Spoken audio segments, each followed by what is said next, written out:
My name is Bernard Gede. I'm at Family Medicine at UKZN, and I've been involved with the Rural Seeds Cafe at the Rural Health Conference for the last 3 years or so. And it's been a really fun kind of part of the conference. The idea of the Rural Seeds Cafe comes from the Rural Seeds, which is a subgroup, I think it's a subcommittee or a whatever would you call it, from the Wonka rural movement. So the Wonka is the World Association of Family Medicine, or the World Movement of Family Medicine. And they have got one of the Rural Seeds is basically the young doctors, the young rural doctors. It's an international movement of young rural doctors. What they have got is a Rural Seeds Cafe, and they do it like this, where as part of conferences they meet and they have discussions, but they also have virtual conferences that you can watch and participate in actually via Zoom or Skype, and then they post it on YouTube. So you can, if you Google Rural Seeds Cafe, there are a whole lot of sessions that have been held over the last couple of years. There's a very, very dynamic and amazing woman called Myra Floss. She's in Brazil, and that's why it is so appropriate that I've had the wrong time zone. So these are people all over the world, in Indonesia, in America, in kind of Africa, all over, that then have these incredible conversations about issues affecting rural, young rural doctors. Kind of a part of it is kind of also to inspire people around rural practice. A lot of it has been, so that because it's part of the family medicine movement, quite a lot of the Rural Seeds Cafes have been focused on doctors.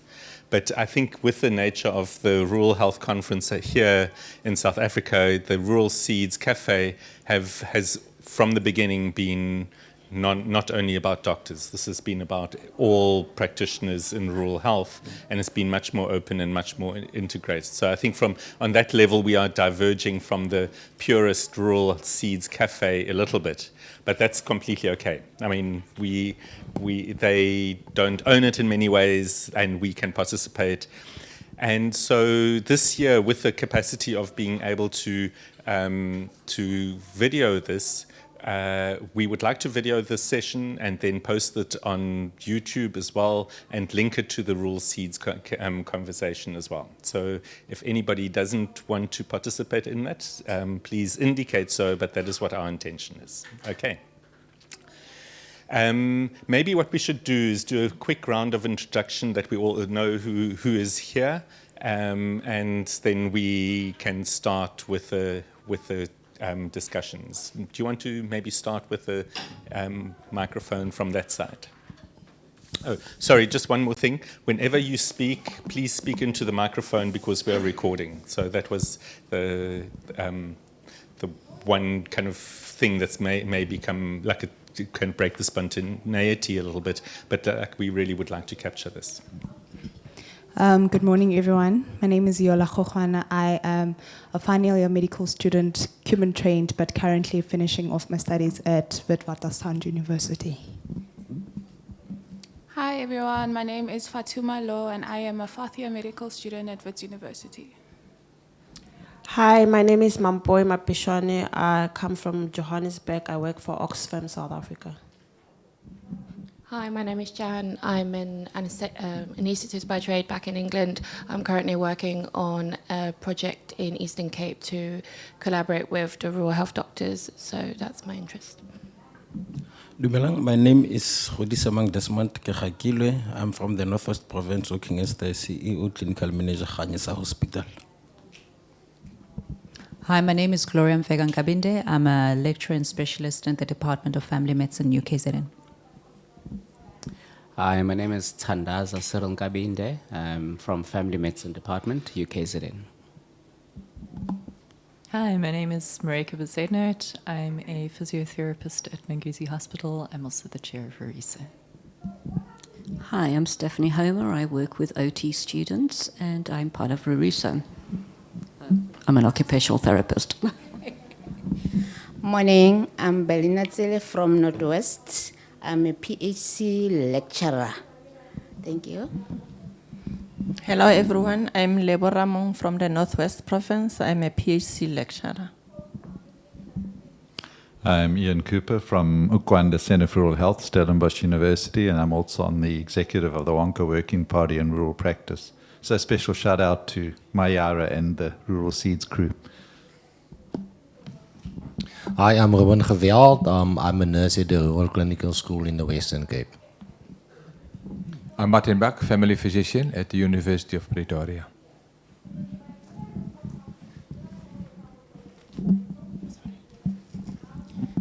Morning, Uqina Khatebe, Primary Healthcare Director, KZN Department of Health.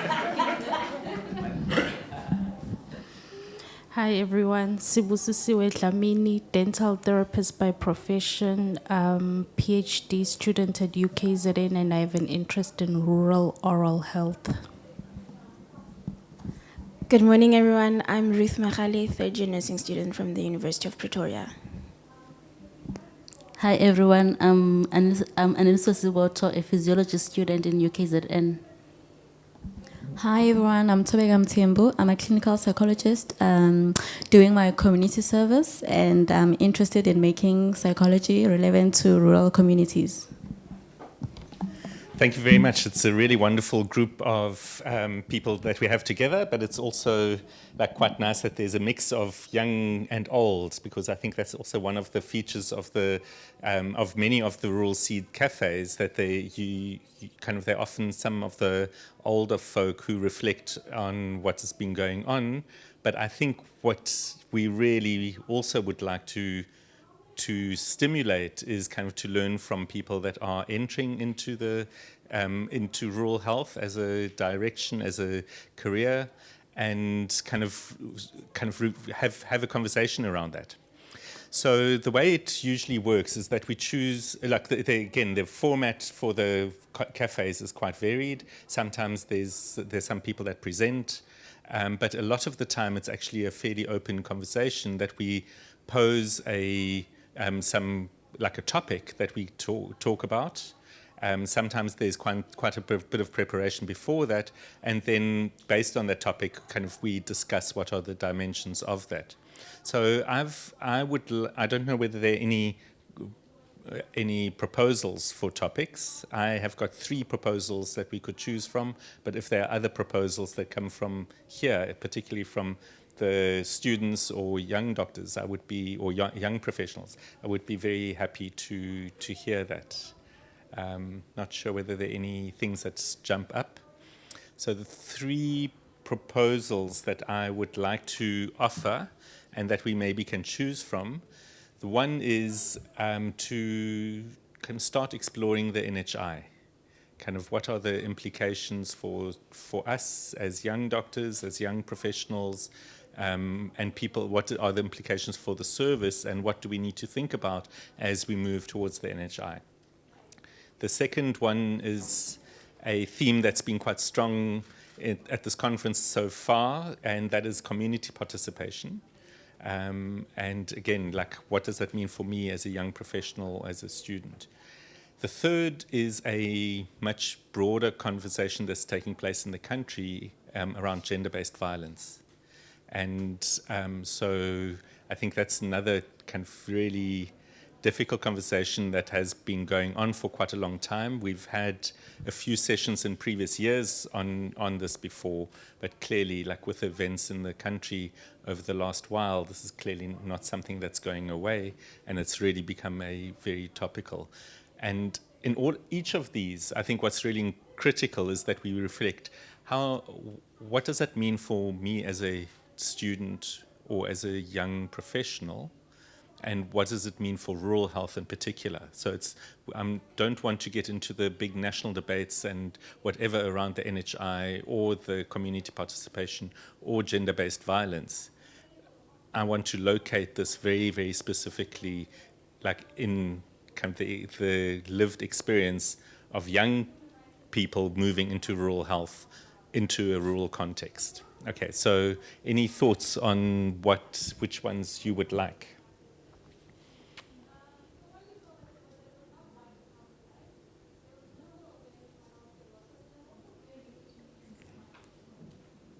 we can all participate in this.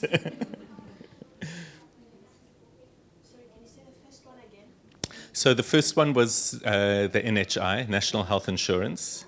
The second one is community participation, and the third is gender-based violence.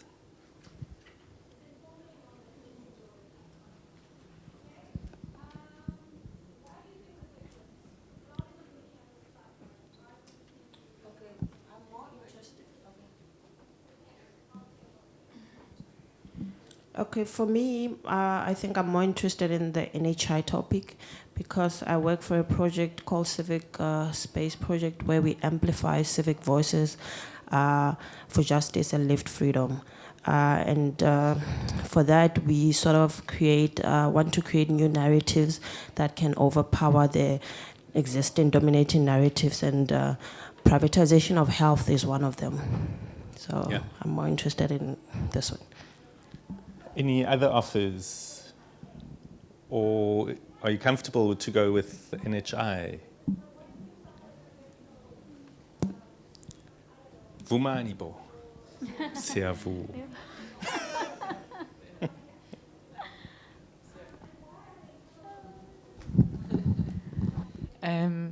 Because I understand this to be largely young profession driven, before we go into topics around NHI, I'd also just like to know how engaged you guys have been with NHI. Like, can we have a discussion on it, or do you like not even know enough to really have a discussion on it? Because then it's going to be a futile conversation from my side. That's exactly what I was telling Yola next to me, that I can't really say I want to talk about it because I don't know enough, so I wouldn't be able to engage, but then I would learn from this discussion. So either way, it would be beneficial. But in terms of my actual participation, it would be quite limited. Okay, I mean, around the NHI, one possibility is that we give a very brief overview. I mean, I think that will be biased because it will come from people that have got certain ideas about that. I mean, we can offer a few people to give input into it, and that we then kind of take that as a point of departure for the discussion. Do you think that would be a useful thing? Okay, would anybody like to give a summary of the NHI? Okay, I've been reading quite a bit about it, so that's one of the reasons I kind of thought of maybe offering it. So the National Health Insurance, it's a very topical discussion at the moment.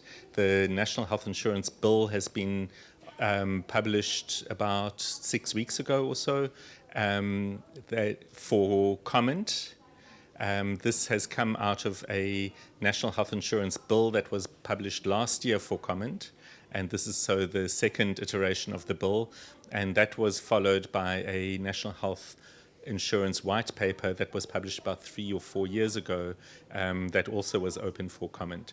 The idea of the National Health Insurance is very old, so it comes back like in the in the Gluckman Commission in 1940s, the idea of having a kind of centrally funded healthcare service was proposed. This came up in the ANC kind of plan for health services in the 1990s again, and this has been a kind of stated policy of the national, of both the national government and the ANC kind of ever since 1994. So what is the NHI? So the NHI is essentially a funding mechanism of how healthcare services in the country are going to be funded. At the moment, we've got a very large public sector that caters for about 80 to 85% of the people and uses about half of the money that is spent on healthcare. Then we've got a private sector that caters for about 15% of the people and uses the other half of the money that's spent on healthcare. So it's a very inequitous healthcare system. The idea of the NHI is essentially that you pool all the funding and then kind of contract services into like throughout the country. So what Trina was kind of referring to this morning as well is that basically everybody needs to register with this fund. Once you are registered with the fund, you can access healthcare services. And then that's where then the idea of how you access the healthcare services becomes a bit more complicated. And basically, locally at the sub-district level, services will be contracted and paid for by the NHI to provide service.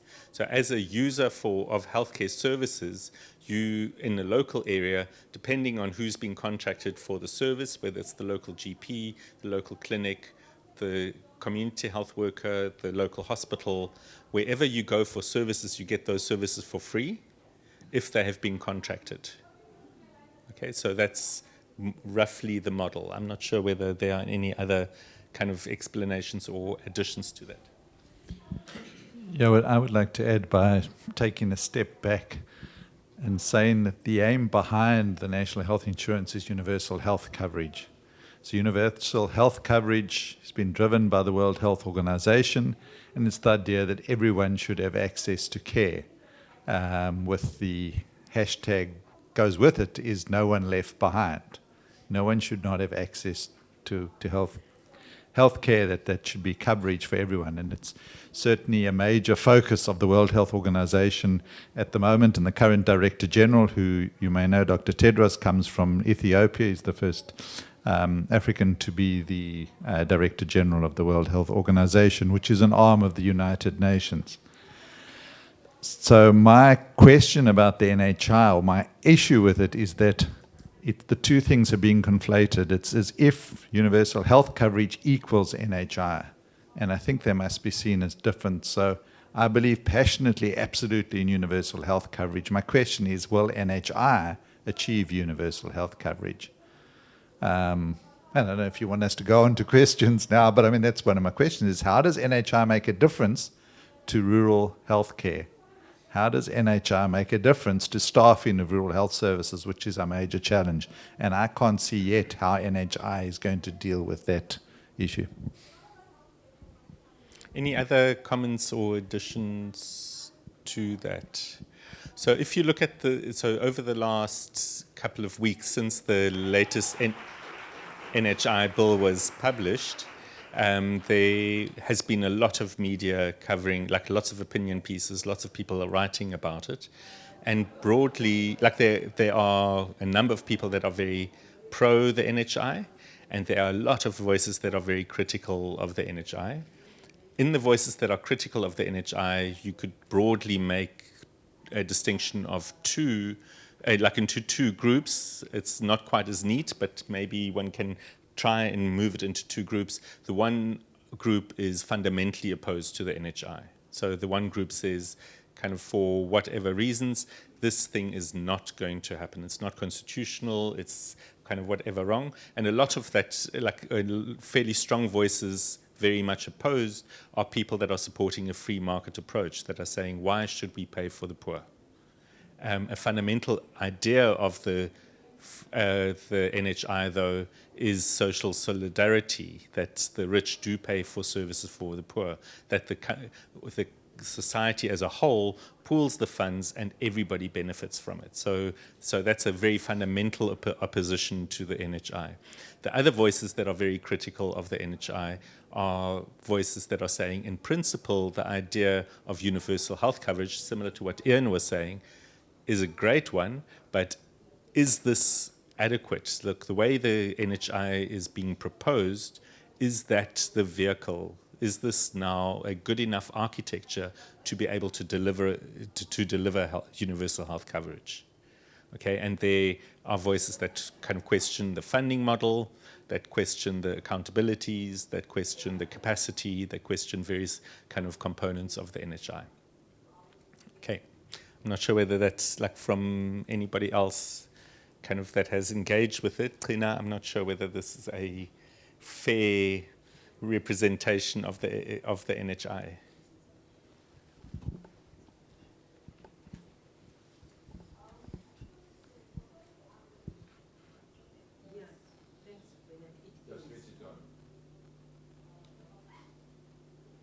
Thank you. I think you've covered, and I think it is the fair sharing of what NHI is about.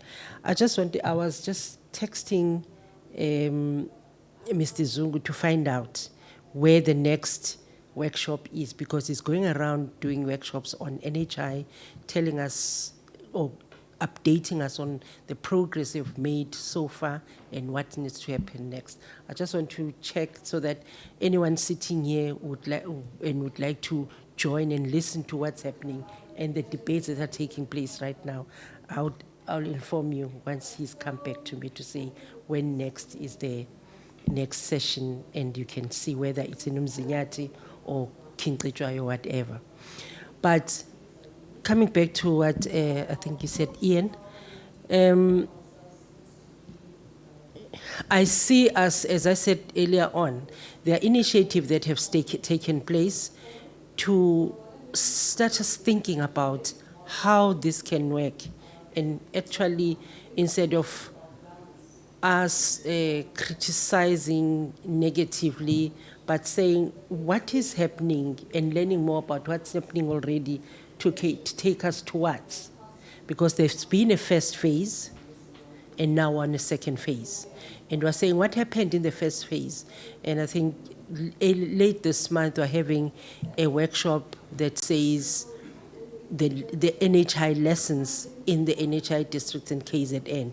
Maybe we need to find the venue and the time for that, just so that we know what has taken place, like in Umzinyati, Amajuba, and so on, and build on that to help people understand where we're going. I'm thinking of the community-based model that is coming up.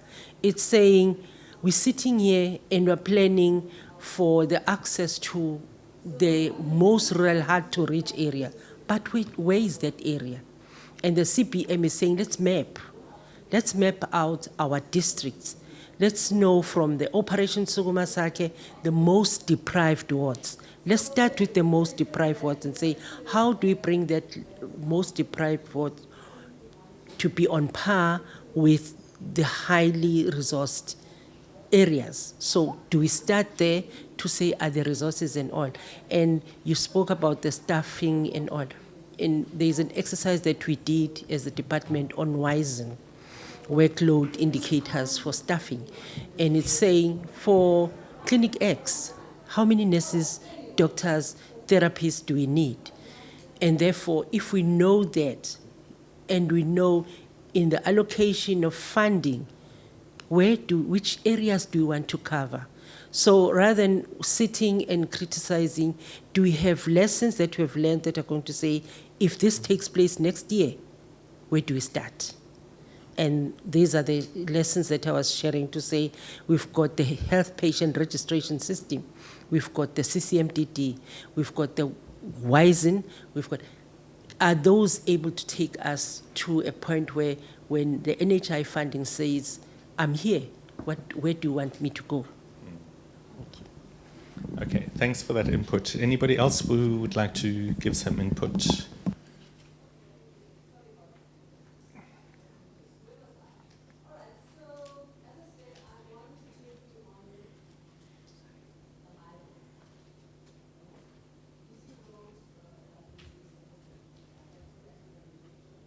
Thank you. So I think I'm still young. As a young professional, I think I do find myself quite confused by, or rather, let me rephrase that. As a young professional who's passionate about rural health, I do find myself confused by NHI. And I think what has happened in the last, let's say, 8 years with everything coming up, Ideal Clinics and Ideal Hospital and everything that has been done. And why I find myself confused is because we say we're preparing for NHI, and so we want to have these ideals. But these ideals are things we should have been doing anyway, especially in our rural communities, and especially if we're thinking about universal health coverage. So the other part of the confusion comes in because much of the conversations and disagreements and discussions are being had, I think, amongst the 15% of our country that is already getting this good healthcare coverage. And the voice of the rural communities is not there. In fact, it's Department of Health that's saying this is what you need to improve your healthcare. So how do we start to actually make sure that in the NHI discussions, there is the voice of the communities that we're saying we're trying to provide healthcare for? Because what we may think is an ideal clinic is not necessarily serving that particular community. And it's still going to have gaps. And then we'll have this beautiful NHI that is providing some sort of funding, but that doesn't determine what really happens on the coalface. So I think that's where my confusion comes in. And I personally also stand with what Ian was saying around, I think we should be pushing universal health coverage. And that's what should be our aim. And then sure, we can think about funding models, but how do we achieve that? Other perspectives, questions?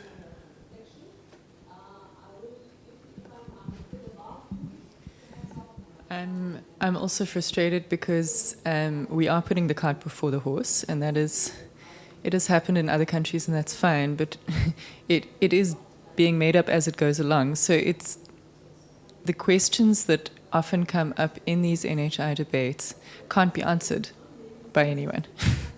So it's good to have the questions, but we can't really move forward with it because there hasn't been a lot of engagement from the NHI war room with the rest on how, like, what funding models are they actually exploring, X, Y, Z, like that hasn't become apparent. It's just, here's the bill and nobody knows anything more than what's actually written and you can read it yourself.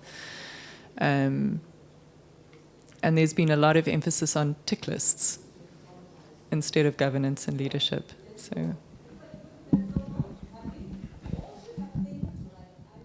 Okay, maybe I can share a little bit what I've seen in the NHI pilot districts.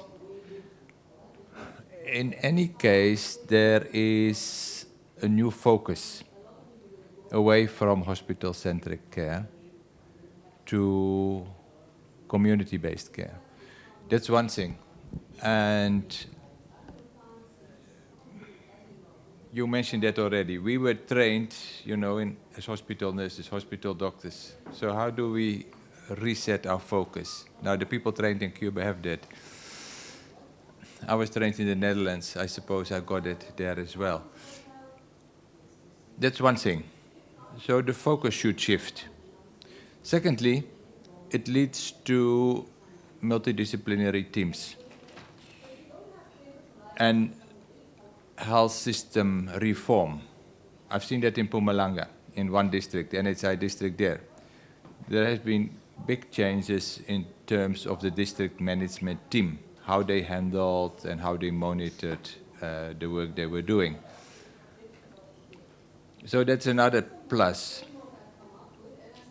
The next thing is, if you develop a system or a health system, it should focus, I think, on the health needs of the community where it is. So that can vary from urban, peri-urban, rural, etc., from social class 1, social class 5. But, I mean, that should be the guiding principle, not what is in the textbooks at school. It should be what you see in the community. And I think NHI has got much more an eye for that than the private health sector. What is more interested in seeing patients, the more the better. And, you know, they provide services and that creates a demand. And that's how we spend lots and lots of money in a wasteful way, I think.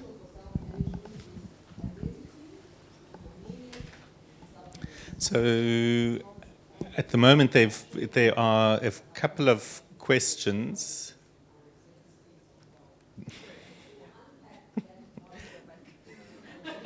Do you want to share that? So for me, the detail is lacking. What does a contracting unit actually look like? What is their jurisdiction like? What can they and can't they do? Like, because if there's not clarity on how they're going to be funded, what it's going to be the composition, what is going to be the changes on this, you can't say whether it's going to address universal access to healthcare. So, like, what's going to happen with the community health workers? What's going to happen with the mid-level rehab workers for disability? Like, no private practice is really going to incorporate those in. How are they going to be paid? Like, how is that whole thing going to work? And we don't have those answers. So at the moment, there's still a lot of uncertainty of how this is actually going to work all together, and the structures are not clear enough, and there's not enough detail to be able to give those answers. Okay, Desmond.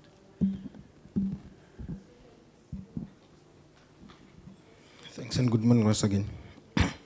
Yeah, I think clearly there's a lot of uncertainty, and I mean, I'm not sure whether people are afraid to can answer to say this is the plan, maybe fearing that once we say this might be the possibility or the plan, then people are afraid where you're going to get the money and all that, where you're going to get staff and all the challenges, the infrastructural challenges and that.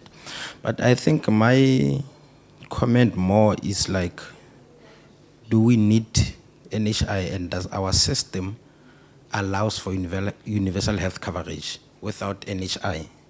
And to a certain extent, if you look at PHC re-engineering, the school health, robot teams, and the ideal clinic, to a certain extent, that alone, if it's properly managed and implemented, it can cover most of the population, especially in rural areas. But there are, of course, some dynamics that now are mushrooming, because once you are maybe trying to transform the health system or trying to come up with another solution, you then find out that there are many more challenges than maybe we thought or we didn't know or we decided to ignore. I mean, coming with a robot team, trying to be led by the district family physician, and you'll have, I mean, for each municipality, you'll have more than 15 wards and maybe 5 municipalities, and then you'll save 2 district physicians can run that.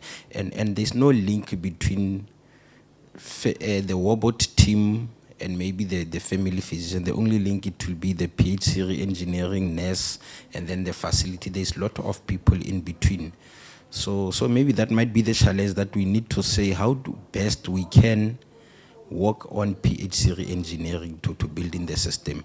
But now also, the problem that I was talking about that are mushrooming is that the drug availability in the facility. You have the people that go to the facility, that go to the community, asking the community to come to the facility. They come to the facility, the drug availability is bad. The infrastructure challenges, that no hot water and all those things.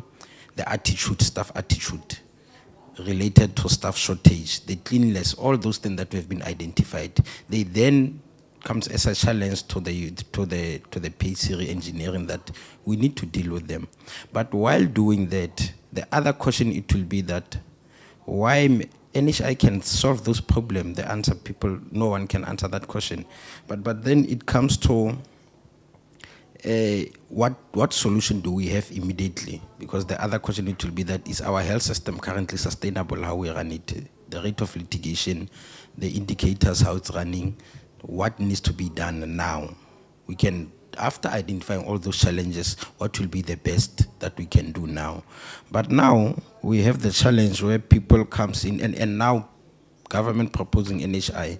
Now we are saying, maybe as rural to say, I mean, I'm one of those people to say that it's not going to change much in rural areas.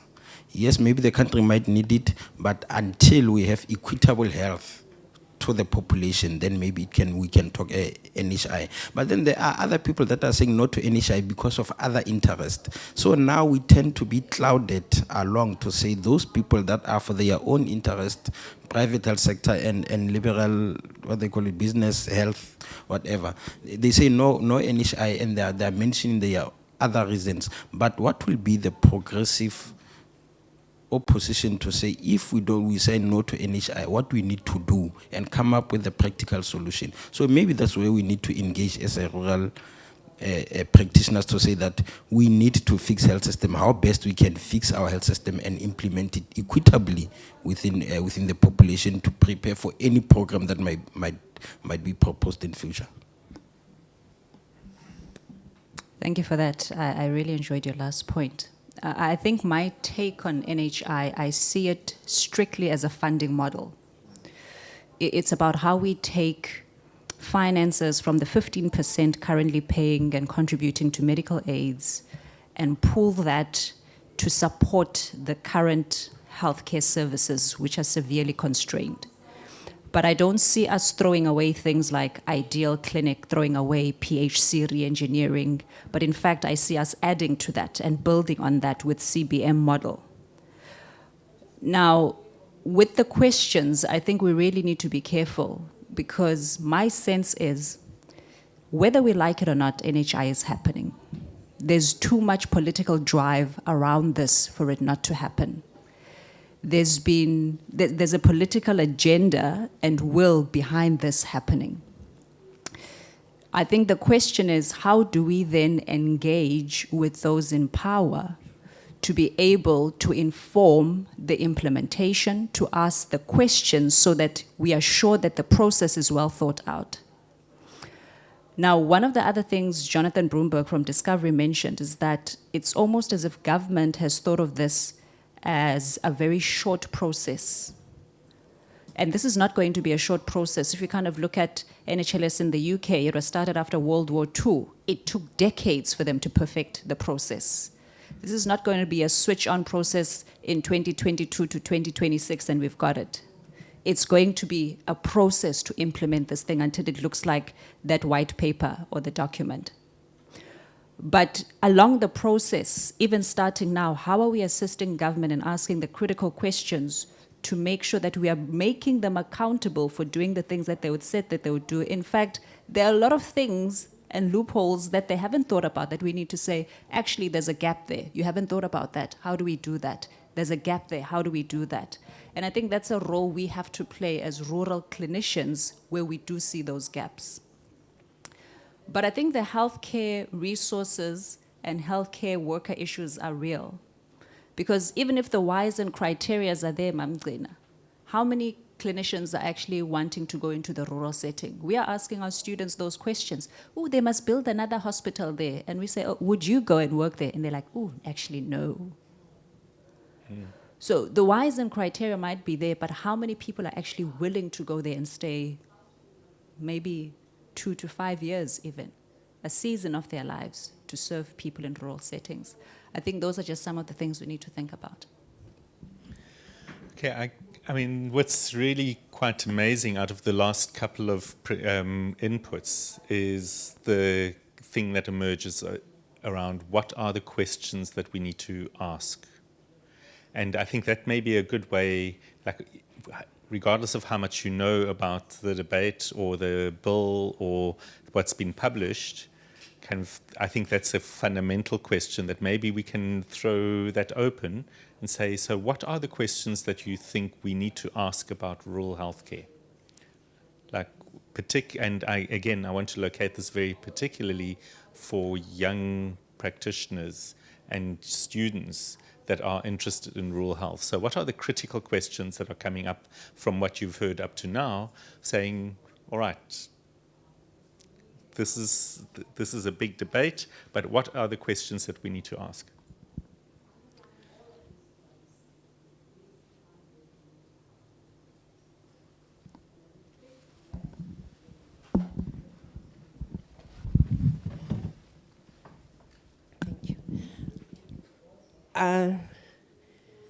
I think what I want to suggest is,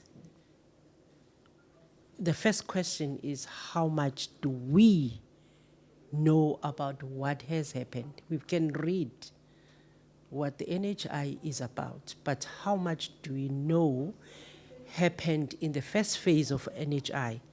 If we don't, where do we get that information from?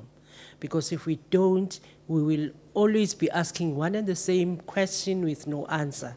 But if we know, we're asking a question knowing, yes, this clinic is ideal, there's a program running of HPRS, whatever. What next? What else do we need to do? But if we sit here and we say NHI will not work, not knowing what it is that needs to be done. So my suggestion is, the question that one needs to ask now is, where do we get the information about progress made this far? And this is why I'm sending an SMS to the Deputy Director General of KZN that is running around the province, running NHI workshops, giving feedback on where we are, and that's a platform where we should be asking questions, having learned how much has been done, and then saying, there is that gap, how do you close this gap? But if we sit here and ask each other and there seems to be no answer to say where we are, what's happening, and we may even ask for a special address by Mr. Zungu of this platform to say, come and address us, tell us what it is, wherever we can be. He's not bound. Right now, he's going to districts, inviting both health workers, community representative, community structures, addressing them, informing them on what is happening. So when does he tell us so that we also have input in this?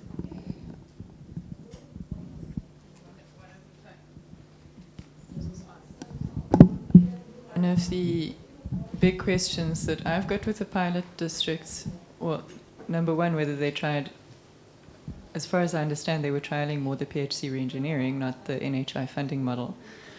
But whether the PHC reengineering or the funding, if it has even been trialed, has made any measurable difference to people with disabilities in rural areas, and whether that was even monitored. I know.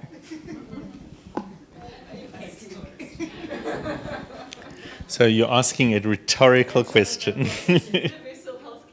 Yes. Yeah. Yeah. Yeah.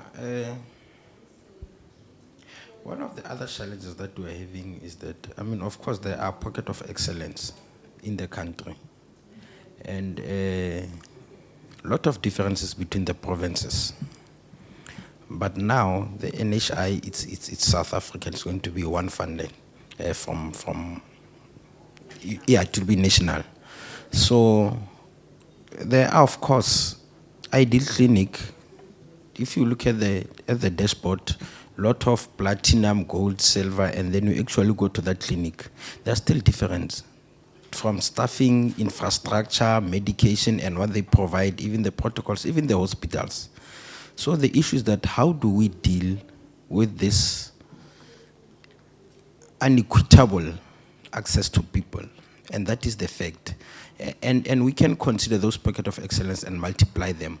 But one other thing that we need to do, we cannot look at a certain focused area. I think the question that is asked is that we need to be on the ground and really know what is happening on the ground. And mostly some people that are talking NHI, they don't know what is happening on the ground because they've heard or seen somewhere some practice that they think is good and is happening or is ought to happen in the country, and the reality is that it's not happening. And that's what maybe frustrate other people to say that these people, they don't know what they're talking about because they've seen other experience. So maybe one of the things that to encourage people to say, let's go to the ground and see when you say robot team, are they working or what? Why we still have, I mean, in my area, I have malnutrition rate so high. Why we still have children admitted with -3 that they've been going to the clinic for the past 3 months and we have robot teams? That is the question that we'll ask. And so I think the question is relevant to say what is happening on the ground, not the real thing, not the what is in the book or what we wish to see, what is happening on the ground, and then we can respond to that. So maybe if I can paraphrase it slightly. So the NHI bill in its preamble states the purpose of this bill is to address inequity and move towards universal health coverage. That's what it says, the purpose of it is. So what is the mechanism in the NHI bill that moves towards equity? And if you think about what equity means, equity is not that everyone gets the same amount of money or that everyone gets even the same kind of service. The equity is actually that people have the same outcomes. So if people have got a greater need, they get greater allocation of resources in order to reach the same outcomes. So if we apply that to disability, for instance, what does that actually mean? What mechanisms, what infrastructure, what design is there in the NHI bill or in the proposed kind of fund or whatever to ensure equity? Because that's what it says it wants to do. Right, so that for me is one of the key questions that kind of has remained unanswered, really, that we don't know what the mechanism is. And especially if we then look at other processes in the country, so how local government, for instance, has functioned. The idea of local government was that locally people participate in the services, and then there's service delivery that is appropriate for local services. The local governments are profoundly inequitous across the country. Like there's service delivery in some that is absolutely fantastic. There's service delivery in others that is absolutely atrocious. Okay? So even though they should actually have access to similar pots of money. So what is the mechanism that we don't replicate our experience of local government in the NHI?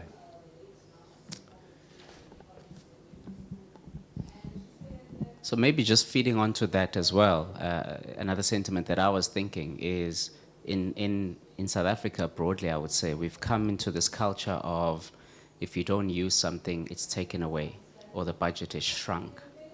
Now there's two possible reasons for why that can happen, especially in a rural environment. One, sure, it can be because the managers are not appropriately using in that particular time or not doing what they're meant to do. Or two, it can be because of the lack of human resources to be able to actually do what you're wanting to do.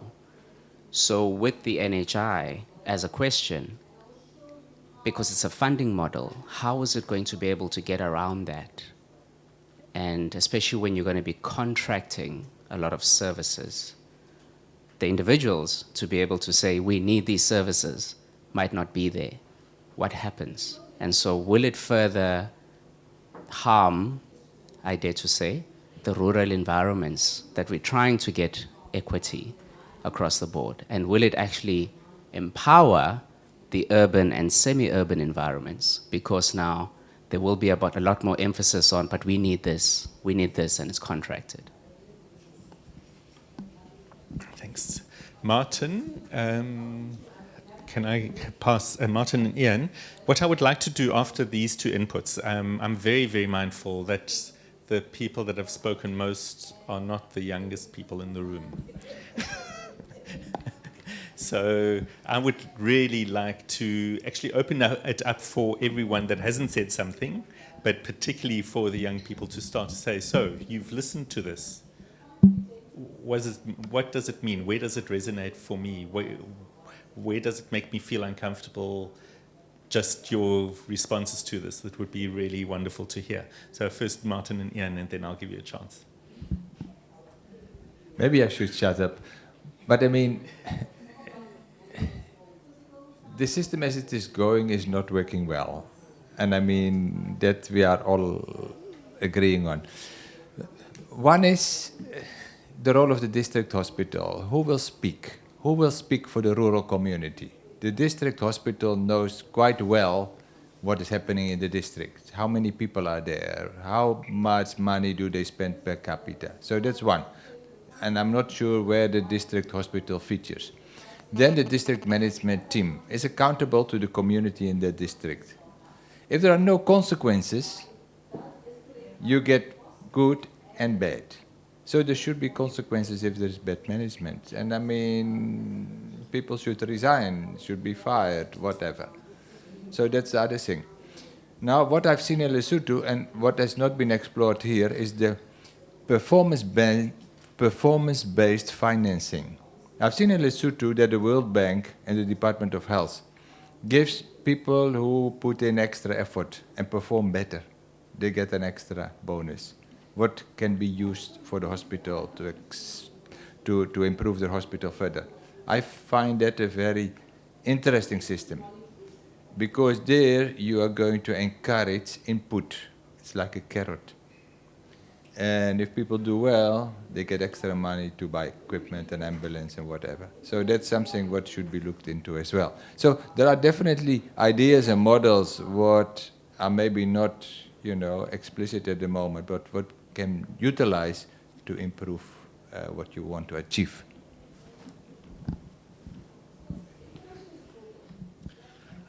I think one of my questions is, do we know what the need is? because most of the work we have is the basis of the service and not on the need. And my experience from Manguzi is that when we used to have 3 clinics when I started there, we had 10 clinics by the time we left, plus all of the mobile clinics, etc. The numbers in the hospital didn't decrease because we had more clinics. The numbers in the hospital increased because we were increasing the service, we were increasing access. So if we increase access, if we make sure, I mean, the image I always have in my head when we talk about equity and access is a disabled, let's call him Zuka, but disabled person 30 kilometers away from Manguzi who's got no transport and is not near a clinic. How is that person going to be sorted out by NHI? And I'm telling you, he's not in any statistic. And just as an aside, my wife did a prevalence study of disability in Manguzi area. She's still told to that day that that's an overrating, it's incorrect. But we know it's correct. Absolutely, we know it's correct. But people still believe it's incorrect and too high. Because they say there can't be so many disabled people. Because we actually don't know what's out. It was a community-based survey, not a service-based survey. And we don't know what the need is in the community. So my question is, how do we know what that need is and how do we make sure we're going to meet it? Thank you. Any questions or responses?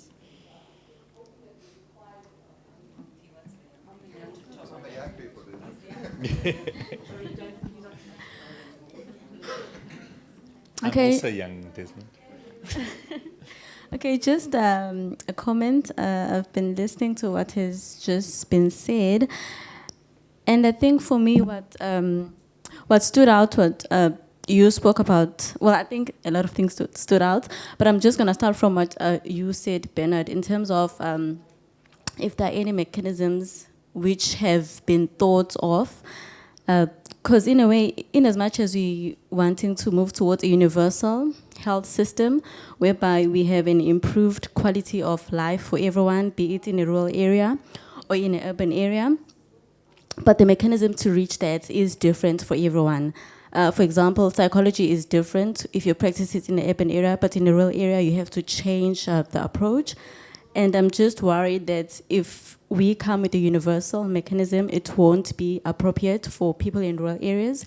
It won't be appropriate for maybe people with disabilities. So we really have to think around what's the appropriate strategy for each area and not just apply a universal thing for everyone because it might not really be applicable. It might not really address the problems for rural areas.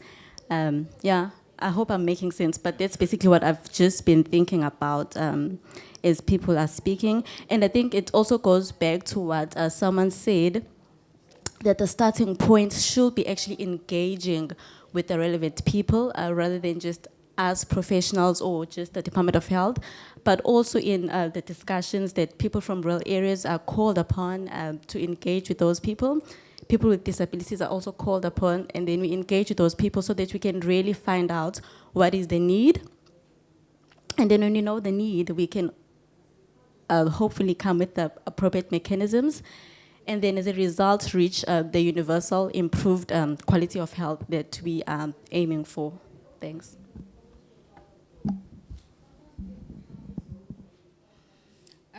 I also just want to write on what you mentioned.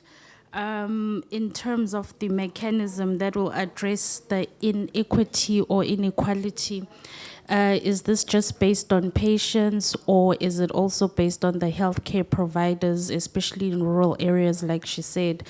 Because you may find that as much as a rural health practitioner, you can have the passion, but you find that there is no support or there is no capacity for you to provide that quality health care to the patients. I don't know if I'm making any sense at all. But yeah, so for me, the NHI, it is a good thing, but what are we doing about the rural health practitioners in this instance? Are we not going to victimize them like some medical aids have been doing in the past?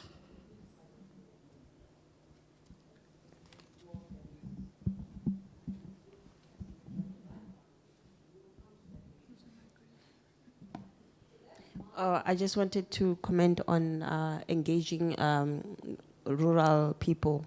I think SANAC right now is working on that, because I saw there there's a call for anybody who is willing to get training around NHI, and then they'll be traveling to all the provinces to teach people in the rural areas around NHI.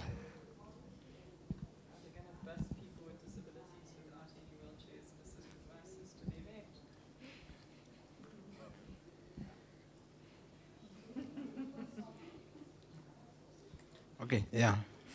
No, I'm still young. You're still young. Yeah, I'm still young. Yeah.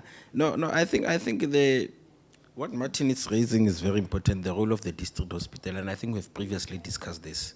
In all this health system, tertiary engineering and tertiary improvement and all the grants that have been produced, where is the role of the district hospital? And I think it's very important, the catchment area.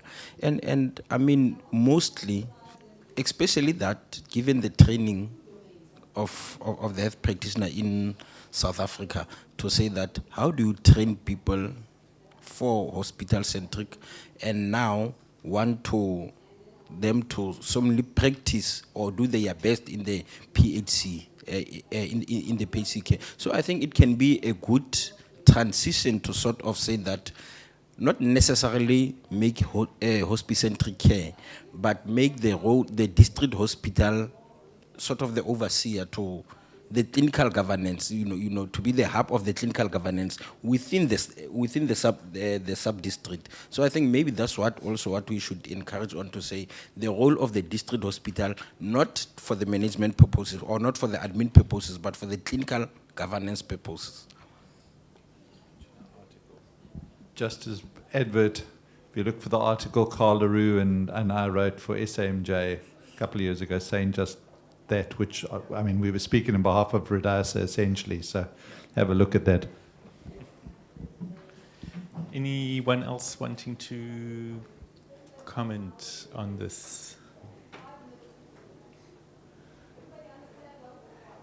Any other comments? I mean, so the comment that I really like, that resonates very strongly for me, especially with our first keynote yesterday from Bongi Zuma, was exactly this. We can speak about the universal and the tick box, and every ideal clinic has got an ECG machine, whatever, but does it speak to that person? Like, do we actually respond to a person's need? Or like Neba was saying, like, we can have all of these wonderful ideas about like the disease entities in the community, but do we hear the voice of local people in the system? So in many ways, the system is extending into the household. The system is bureaucratizing kind of your home, but you don't have a voice within the system. Like, how do you get heard? Like, if I want to do a traditional kind of procedure or kind of ritual in the hospital, is there space for me? Is that explicitly made space? So not that I need to sneak in and do it as if I don't exist. Is that my space? Is that my life when I go there? So it's like Kina this morning's presentation, the way she was talking about how patients become objects in the hospital.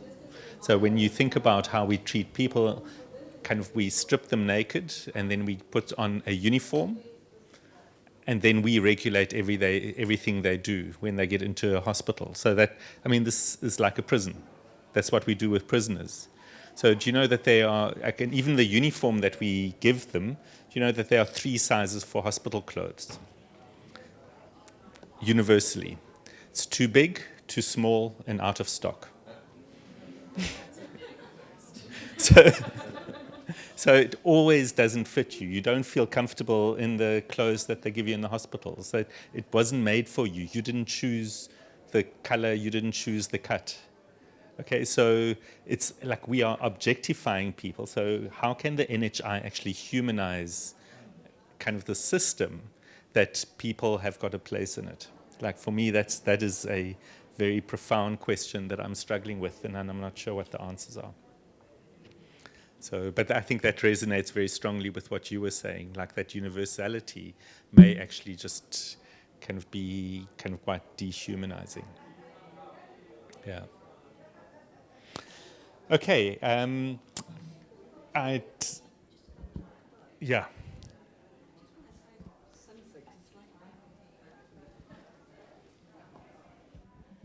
And it's sort of not about what you've been talking about. I was really struck when you said everybody has to register for it to work. So if you're on a medical aid, you will still have to register at your local clinic to ensure that funds get to your local clinic. And I went, okay, I live in a very small town. How am I going to explain it to all my book club friends who are on private medical? And then I'm looking around this room and going, it affects every single one of you. I'm going to make an assumption that you're on private medical, except the students and myself, perhaps. And that one of the things that maybe we need to reflect on is unconsciously, is that have we actually considered how we personally feel about being told that maybe we have to go to services at a government hospital? That private healthcare is going to be, what I heard was that private healthcare is going to be like, if you'd like, cosmetic surgery. So I don't know if that is really how the government sees it going. I see you shaking your head, so you're going like maybe no. But it's not just a professional thing as well. It's actually going to affect every single person personally. The money that you have in your pocket is going to change, as well as possibly your use of health services. Thanks, Steph. So maybe to wrap up, I've tried to capture some of the questions that have been raised. And what I would like to do with that as well is to tweet them, if that's okay. That I say, we had this Rural Seeds Cafe. These were questions that would come up. We were talking about the NHI. These are questions that are standing in the room. And the questions that I've had is, how much do we know about it? So that was the question Trina was asking. So are we informed about it? What do we need to know? What was tried in the pilots? And what difference did the pilots make for people with disability? How do we deal with the inequity? What mechanisms and what design is there for the NHI to deal with inequity? Who will speak for the rural communities? So who will speak for the district hospital? How about mechanisms like performance-based financing? Do we actually know what the need is? Is this based on the current service usage, or is this based on community-based needs? How do local people participate? How can the universal be made locally specific? And how can we prevent bureaucratizing people, and how can we humanize the service? And how will this affect me? So are those some key questions that we should post? Thank you very much. And yeah, thanks for participating in this Rural Seeds Cafe. Great. Take care.